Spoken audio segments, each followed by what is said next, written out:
আমাদের রাজাকার আলবদর আসাম স্বাধীনতা বিরোধীদের তকমা তুলে দেশের দাড়িওয়ালা টুপিওয়ালা পাঞ্জাবিদের এবং ইসলামপন্থী মানুষদের মুসলমানদের অধিকার থেকে আমাদেরকে আর পিছনে ফিরিয়ে দেওয়া যাবে না।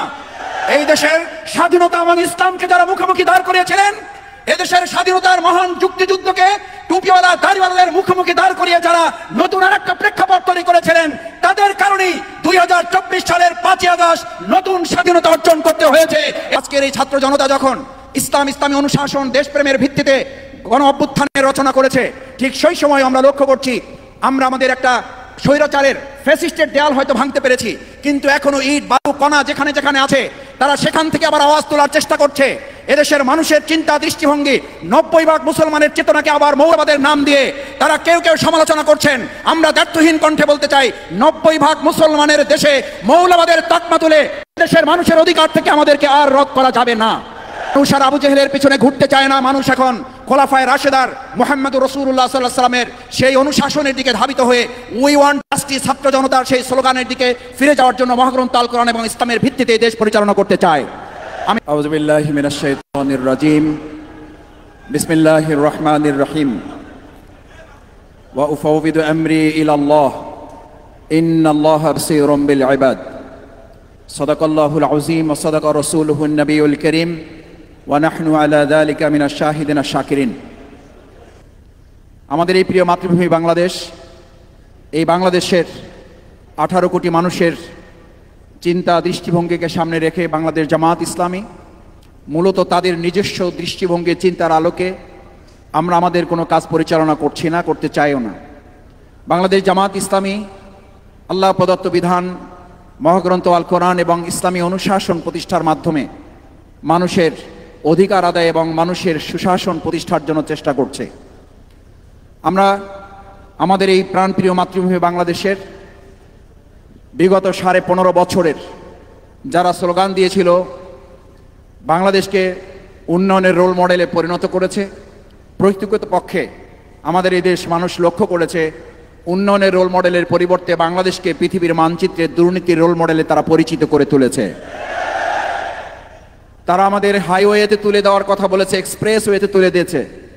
আসলে তারা উন্নতি এবং অগ্রগতির হাইওয়ে এক্সপ্রেসে তুলে দেওয়ার পরিবর্তে বাংলাদেশের মানুষকে আমাদের পাশে কেরানীগঞ্জ এবং তার আগে আমাদের এই পুরাতন জেলখানা ঢাকার এই জেলখানা, যেটি জেলখানা হিসাবে পরিচিত, এই গোটা বাংলাদেশকেই তারা একটা জেলখানায় পরিণত করে বাংলাদেশের মানুষকে আটকে রাখার যে পরিকল্পনা করেছিল, তার মধ্য দিয়ে সেদিন সে মানুষ স্লোগান তুলেছিল।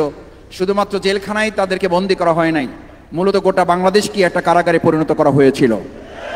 সম্মানিত সুধীমণ্ডলী, বাংলাদেশের এই সময়ের আজকে ইসলাম এবং ইসলামী আন্দোলন এদেশের মানুষের দেশপ্রেমের একটা গুরুত্বপূর্ণ নজির সামনে রেখে আজকে যে আমরা একতাবদ্ধ হয়ে সমস্ত ষড়যন্ত্রের বিরুদ্ধে মাথা উঁচু করে দাঁড়িয়ে একথা বলতে পারি যে আমরা মানবরচিত মতবাদ দেখেছি। মানবরচিত মতবাদের সকল অনুশাসন এদেশে এখন মানুষের কাছে ইতিমধ্যেই একটা বস্তা পচা পরিণতিতে রূপ লাভ করেছে। সুতরাং সে সময় এখন মানুষের মধ্যে স্লোগান উঠেছে, সব দফা দেখা শেষ, আগামীর ইসলামের বাংলাদেশ। আজকে এখানে যারা এসছেন, বাংলাদেশ জামাত ইসলামী সেই ইসলামের আহ্বানের কথাই আপনাদেরকে নতুন করে আরেকবার আপনাদের সামনে তুলে ধরতে এসেছে। আসুন, মানুষের তৈরি করা কোনো মতবাদ দিয়ে সেই সময়ে আবু জেহেল আবুল আহাবরাও তো জ্ঞান বিজ্ঞানে উন্নয়নের দিকে তারা এগিয়ে গিয়েছিল, তারাও তো তথ্য প্রযুক্তির কথা তখনও জানতো। সেই আবু জেহেল আবুল আহাবদের কাছে মহাগ্রন্থ আল কোরআন ইসলামের অনুশাসন না থাকার কারণে আবুল হেকামরা যদি আবু জাহালে পরিণত হয়, আজকের যুগের যত বড় দলের নেতা হোক, যত তন্ত্র মন্ত্র তারা তৈরি করুক, আজকের যুগেও মহাগ্রন্থ আল কোরআন ছিল, আছে এবং থাকবে। সুতরাং মহাগ্রন্থ আল কোরআনের বাইরে যারা থাকবে তারা আবুল হেকাম হবে না, তারা আবু জেহেলই হবে। মানুষ আর আবু জেহেলের পিছনে ঘুরতে চায় না। মানুষ এখন খোলাফায়ে রাশেদার মুহাম্মদুর রাসূলুল্লাহ সাল্লাল্লাহু আলাইহি ওয়াসাল্লামের সেই অনুশাসনের দিকে ধাবিত হয়ে উই ওয়ান্ট জাস্টিস ছাত্র জনতার সেই স্লোগানের দিকে ফিরে যাওয়ার জন্য মহাগ্রন্থ আল কোরআন এবং ইসলামের ভিত্তিতে দেশ পরিচালনা করতে চায়।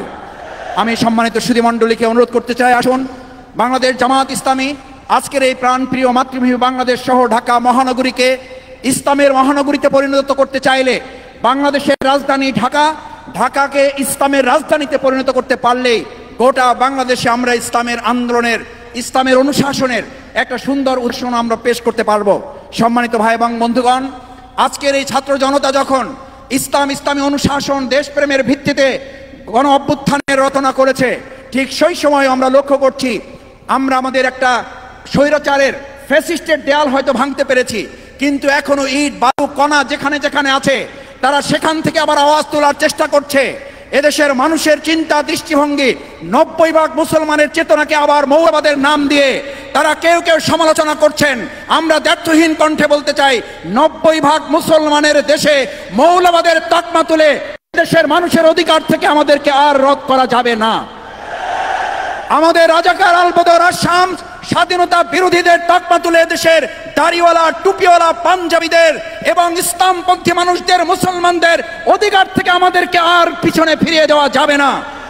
এই দেশের স্বাধীনতা এবং ইসলামকে যারা মুখোমুখি দাঁড় করিয়েছিলেন, এদেশের স্বাধীনতার মহান যুক্তিযুদ্ধকে টুপিওয়ালা দাড়িওয়ালাদের মুখোমুখি দাঁড় করিয়ে যারা নতুন আর একটা প্রেক্ষাপট তৈরি করেছিলেন, তাদের কারণেই 2024 সালের 5ই আগস্ট নতুন স্বাধীনতা অর্জন করতে হয়েছে। এদেশের মানুষ আর মনে করে না বাংলাদেশের ইসলামপন্থী এবং এদেশের দেশপ্রেমিক মানুষদেরকে মুক্তিযুদ্ধ, স্বাধীনতা এবং আমাদের এই প্রিয় মাতৃভূমির দেশপ্রেমকে মুখোমুখি দাঁড় করিয়ে আর কোনো ষড়যন্ত্র বাংলাদেশে বাস্তবায়ন করতে দেওয়া হবে না। আসুন, যারা দুর্নীতির এবং বাংলাদেশের মানুষের এই পুরো দেশটাকে একটা কারাগারে পরিণত করেছিল, আমরা আমাদের এই প্রিয় মাতৃভূমি বাংলাদেশকে সেই সুন্দর ইসলামী অনুশাসনের ভিত্তিতে পরিচালনার জন্য বাংলাদেশ জামাত ইসলামীর আহ্বানে সাড়া দিয়ে আপনারা আমরা একত্রিত হয়ে আমাদের এই প্রিয় মাতৃভূমি গড়ে তুলব, সেই প্রত্যাশা ব্যক্ত করে সবাইকে আন্তরিক ধন্যবাদ কৃতজ্ঞতা জানিয়ে আমার কথা শেষ করছি। আল্লাহ হাফেজ। বাংলাদেশ জিন্দাবাদ। বাংলাদেশ জামাত ইসলামী জিন্দাবাদ। আসসালামু আলাইকুম রহমতুল্লাহি ওয়া বারাকাতুহু।